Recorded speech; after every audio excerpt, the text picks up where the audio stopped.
Bonjour, bonjour et bienvenue sur le tirage des énergies de cette semaine du 7 au 13 février 2022. Alors, le feu nous accompagne encore cette semaine et sous ses multiples aspects, en tout cas sur ces trois dimensions qui sont le feu purificateur ou régénérateur, le feu intérieur qui représente nos élans, nos envies, nos aspirations, et le feu également destructeur. Alors pourquoi je dis ça? Parce que tout au fond, vous voyez ici, l'élément feu ici est sorti à l'envers. Et dans cette configuration, il exprime de la colère démesurée peut-être, une irritabilité, un égoïsme un peu trop forcé peut-être. Donc ça c'est à l'intérieur, mais à l'extérieur il va peut-être pouvoir s'exprimer par le déchaînement des éléments qui peuvent être un volcan qui se met en éruption, une tornade, un tsunami, enfin je dis ça, mais voilà, c'est quelque chose qui peut être très, très brutal et arriver soudainement sans que l'on y soit préparé. Le feu aussi, là, va pouvoir ici jouer dans son aspect un peu plus purificateur, dans le sens où avec le cuivre natif qui est sorti à l'endroit, le cuivre natif c'est d'aller révéler notre beauté intérieure, voilà, et d'aller donc du coup épurer, purifier ce qui fait que cette beauté en nous ne peut pas s'exprimer, ne peut pas être visible. Donc c'est également aussi aller voir, aller chercher tout ce qu'il y a de... Enfin, la beauté en toute chose. Voilà ce que ces deux énergies peuvent nous dire cette semaine. Et justement, avec l'oracle du chaman mystique, nous avons le flux. Le flux, alors c'est la carte numéro 20 et elle vient juste après la carte numéro 19, le feu, que nous avons eu la semaine dernière. Et qu'est-ce que vient nous dire le flux? Le flux, c'est le mouvement naturel des événements, d'accord? Et donc, il nous invite à vraiment suivre ce que la vie nous propose et à voir les obstacles qui vont se présenter sur notre route, non pas comme quelque chose qui est là pour nous embêter, mais au contraire, c'est peut-être le moment, lorsque ces obstacles vont se présenter, de reconsidérer la situation, de reconsidérer nos choix et de se réorganiser par rapport à ce que nous avions prévu. En tout cas, ce flux nous demande d'accueillir tous les événements qui vont se présenter sur notre route, qui vont se présenter sur le chemin,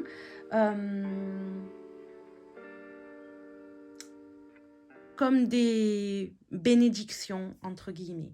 Voilà, que en fait là tout est juste, on est sur le chemin, tout est ok et il suffit simplement de profiter du voyage finalement. Il n'y a rien d'autre à faire que suivre le courant, suivre l'énergie, suivre le mouvement que la vie amène et c'est en suivant le courant que l'on arrivera à destination, peu importe si c'est la destination telle que l'on avait imaginée. En tout cas, on arrivera à cette destination, celle qui est le mieux pour nous. Et que dit du coup le tirage de l'inconscient? Il va évidemment dans la même direction, parce que la question qui est posée avec ce tirage, c'est de savoir si nous allons passer les portes qui nous amènent vers nous-mêmes, qui nous amène vers nous-mêmes en toute harmonie. Eh bien, comme les énergies de la semaine, on est dans quelque chose d'un petit peu fluctuant. À la fois, on est dans cette énergie de vraiment aller dans cet épanouissement de vie, on est dans ces énergies de bien-être, de confiance en nous-mêmes et pour sortir vraiment de nos insatisfactions. Et en même temps, on va passer par des phases où l'on va se sentir un petit peu justement insatisfait parce que peut-être que ça n'aura pas la forme que l'on veut, peut-être que dans la matière, effectivement, ça ne sera pas comme on l'a décidé. Donc on va se sentir peut-être parfois un petit peu frustré. Mais ce qui est important, c'est que l'on nous dit que l'on a vraiment toutes les capacités et la force et l'énergie pour continuer, pour dépasser cela et pour continuer à avancer, parce qu'avec le battleur ici, on avance vraiment dans cette harmonie de vie que l'on a décidé qui serait la nôtre. D'accord. Ce tirage nous parle beaucoup d'équilibre, beaucoup de trouver son équilibre entre les deux extrêmes que l'on voit émerger ici, entre les moments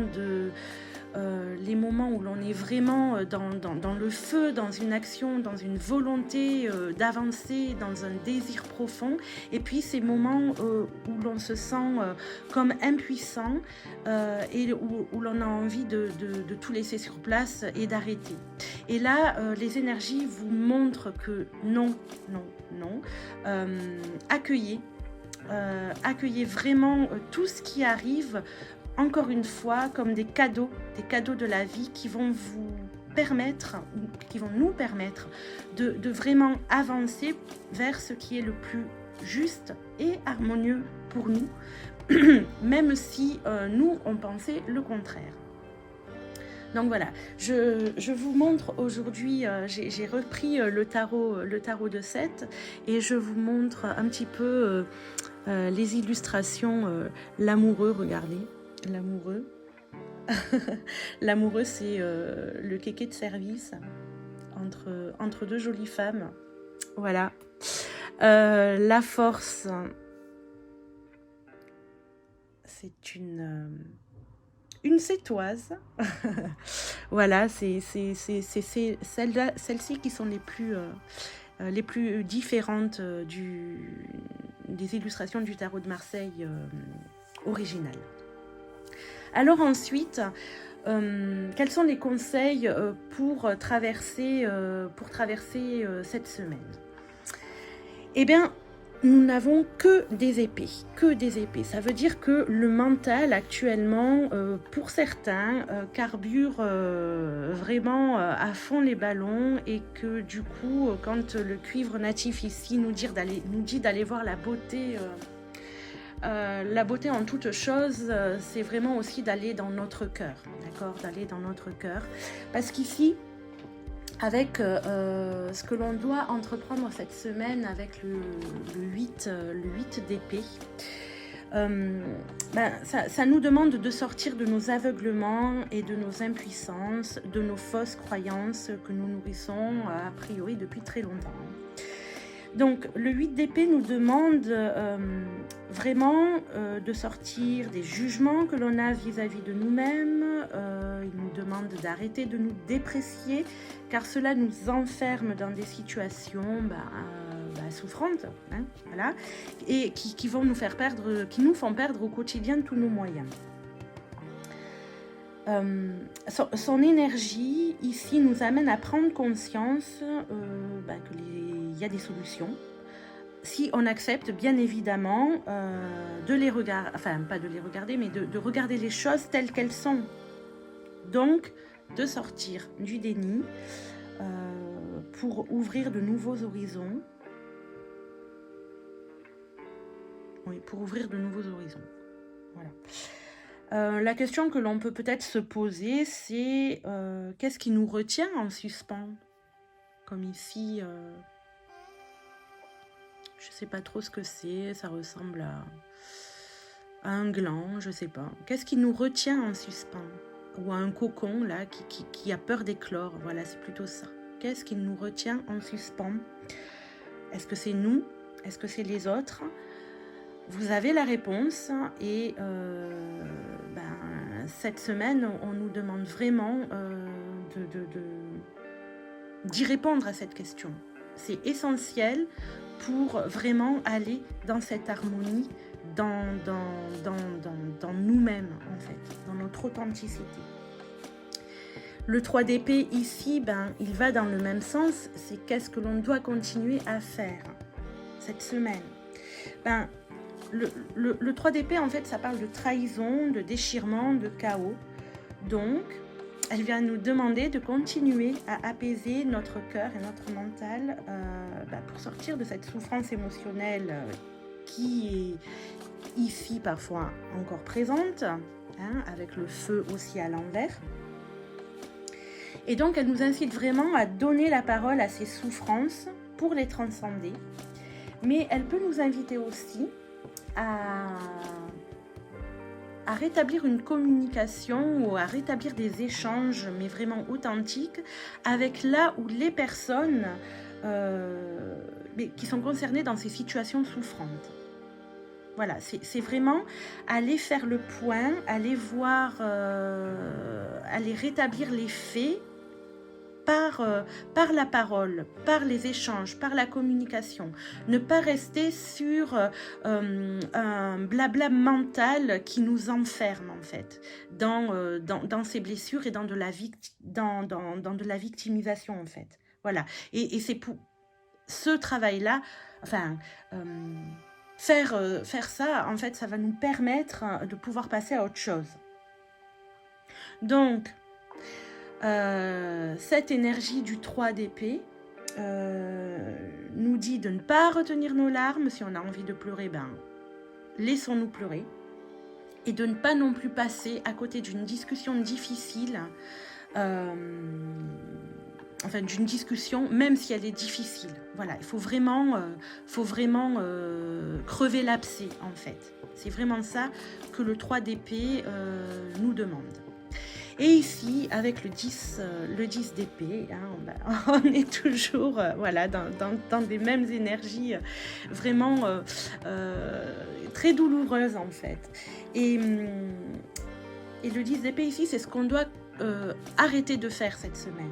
Il nous demande de nous relever, de relever la tête, de relever, de nous sortir de là, de nous sortir de l'autoflagellation et donc de l'auto-sabotage. Voilà, c'est bon, ça suffit maintenant de jouer les victimes, c'est ok, on a été victime, on a eu des blessures profondes, c'est ok, maintenant il est temps vraiment d'en sortir et de récupérer notre énergie, de se régénérer, et le feu est là pour ça. Donc vraiment de sortir de ces situations malsaines. Et le 10 d'épée, on a 10 épées. Donc avec elle, on peut vraiment s'en servir pour couper tous ces liens, toutes ces situations difficiles et en sortir. Alors peut-être ici se poser la question, et s'il n'y avait pas de drame ? Par quoi serions-nous intéressés? Voilà, je vous laisse sur cette piste de réflexion pour cette semaine. Et donc, on continue le tirage avec la féminité sacrée, l'oracle de la féminité sacrée qui nous parle du carcan de l'humiliation. On y est toujours encore dedans. Toujours dans ces énergies-là. Alors, le carcan de l'humiliation, je vous lis le texte. Sortez de votre coquille, ne vous privez pas d'être vous-même et d'exprimer vos aspirations. Encore une fois, là, on vous encourage vraiment, vraiment on nous encourage, pardon, à se libérer de des blessures et notamment des humiliations qu'on a vécues. Mais se libérer de ces humiliations, c'est vraiment aller chercher les peurs sous-jacentes, pardon, de retrouver une liberté totale et absolue, parce que ça peut véritablement nous terrifier hein, d'aller retrouver cette liberté, surtout si on ne l'a jamais expérimentée ou très peu expérimentée dans notre vie. Ou si on n'a pas vraiment perçu le sens de ce qu'était le mot liberté. Voilà. Donc du coup, on peut passer par des extrêmes et on n'arrive pas vraiment à trouver cet équilibre, encore une fois, cette voie du milieu qui nous permet de trouver la paix, de nous aimer et d'accueillir à la fois l'amour des autres et l'amour de nous-mêmes dans une proportion identique. Donc, cette carte, finalement,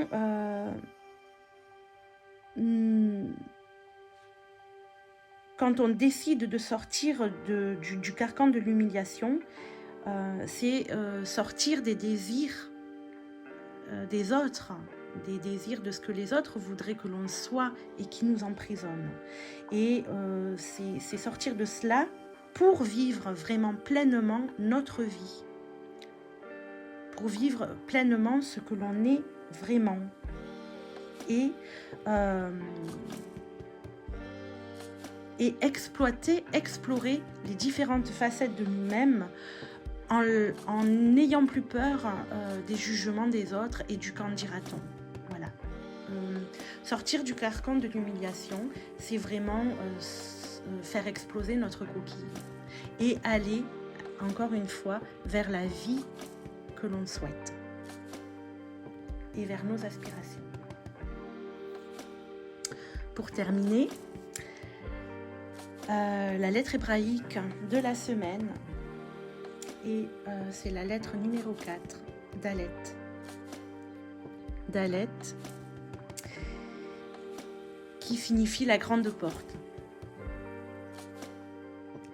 qui signifie également un passage décisif, le gardien du seuil, le sphinx, et le dépouillement, se dévêtir de soi-même.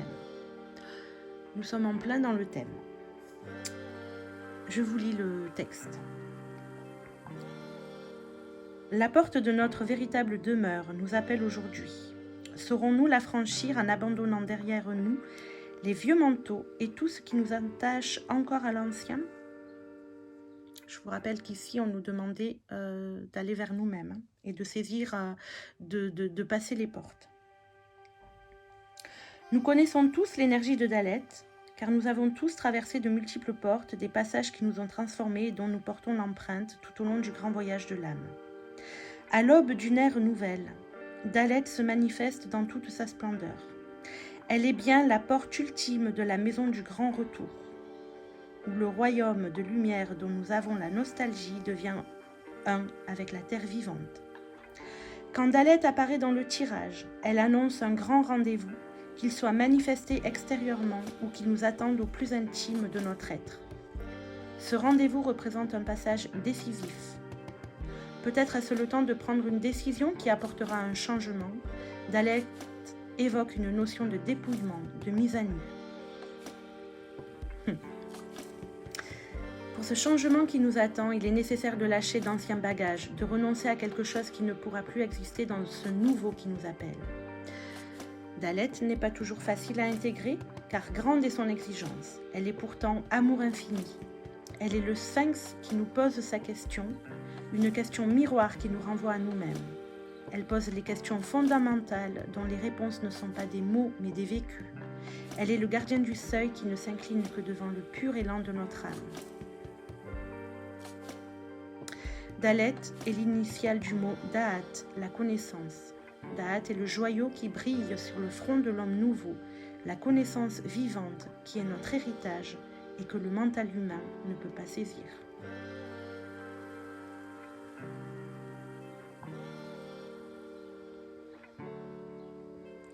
La question de Daleth, c'est qui es-tu? Et c'est sur cette question et les nombreuses autres questions qui ont été posées dans ce tirage que je vous laisse. Pour cette semaine, faites-moi savoir en retour si ces énergies résonnent en vous. Et puis je vous dis à la semaine prochaine. À très vite. Au revoir.